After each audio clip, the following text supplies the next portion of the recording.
Hey folks, it's Patriot Nurse. I want to talk today about what happened in Michigan and also discuss fasting and prayer initiatives for Thursday, which is tomorrow.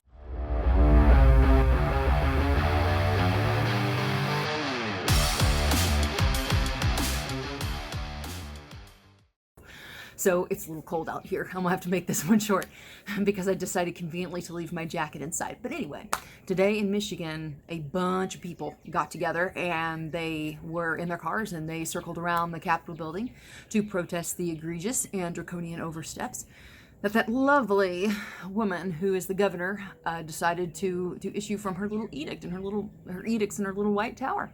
And I think that that's excellent. So mad props, guys. Way to go. More of it. And I think this is an excellent example to those of us around the country who might be facing governments who, even though they are elected, are acting more like overlords and who are seeking to trample our rights. And that's a good thing. We need to be able to protest against this. And you know what's amazing? Like, hearing the governor, she said, oh, they're endangering people by protesting. Let me get this straight. You want to take away people's right to worship. You want to take away their right to peaceably assemble. And now you want to take away their ability to seek redress of grievances from their government? Are you kidding me? Like, should we just go ahead and call you, comrade instead of governor? What is it that you want? You don't want the best for the people, and you certainly don't want best for women, because I can guarantee you this. Women are suffering right now big time with all of these lockdowns. Women who want to take care of their children, but there's not enough groceries at the store because things are locked down. Women who want to provide their children a quality education, but they haven't had the opportunity to get any sort of curriculum together for meaningful homeschooling. Women who want to go to work, who can't go to work. There's a lot of people who are suffering right now, and women are part of them. So for a party and for a platform that sees itself as the salvation of women, they have really fallen flat on their faces and frankly have shown us who they really are. So mad props to Michiganders, however you say this. I'm Southern, y'all, like my little shirt says. So I'm just sending y'all some love up there. Way to go.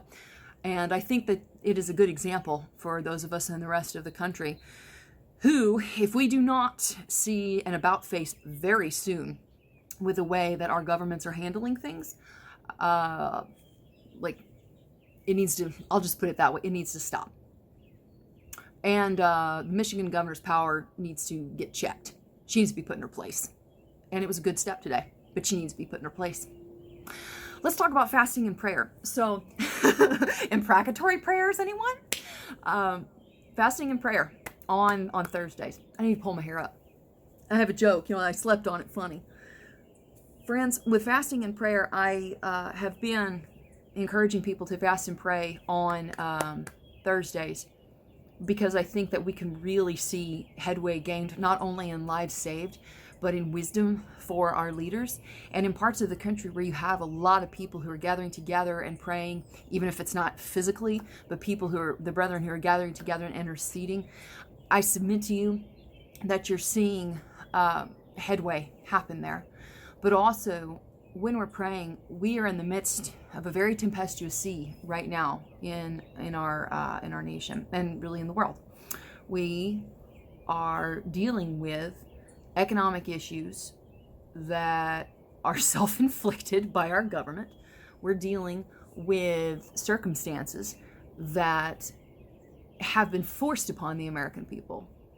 Like, we didn't elect for this. Like, people were acting far beyond their purview, as we see obviously with Michigan.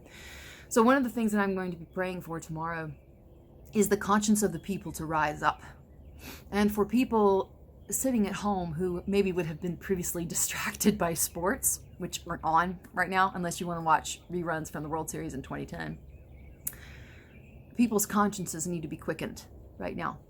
Not just for repentance, obviously for repentance and for the hearts of people to be turned, but also for people to be keenly aware of what is right and what is wrong and what is good government and what's not.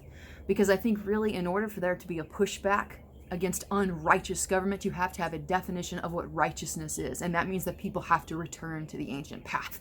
So in fasting and prayer, I'm going to make available I'm shivering, sorry. I'm going to make available a couple of playlists of different music compilations that I listen to and I just worship to and all that. So if you want to join me with that, you can.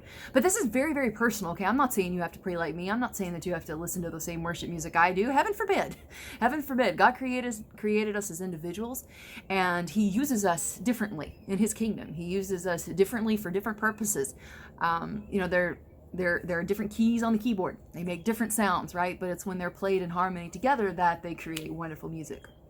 And so for this reason, I really, in whatever way the Lord leads you to fast, whether it is sundown tonight to sundown tomorrow, or when you get up in the morning to sundown tomorrow, or even if you're not medically stable, for instance, with diabetics and other people who, for instance, need to eat in order to be healthy, and it would not be medically advisable for them to fast, it's cool if you don't eat. A technology fast, I would submit to you, is a really good way to do this. So screen time, like bye-bye for, the time you get up until sundown, something like that. Just a time for prayer and intercession, and for really camping out in the Psalms, right? The Psalms are not only prophetic, they are very, very powerful, and they give us guidance, and they help calibrate our heart and our spirit to where it needs to be. So that's where I'm going to be. Definitely Psalm 41, Psalm 139, Psalm 150, Psalm 20, Psalm 4, Psalm 39, I already said Psalm 40, I think. 53. Yep, Psalm 53. Those are just some examples. But hey, just camp out in the Psalms. You can go from 1 to 150 if you want to. I hope it was helpful for y'all. Good job to the people of Michigan today. I am so proud, and woohoo, good job for you. I hope it was helpful for y'all. If you enjoyed the video, you can subscribe to me here on YouTube.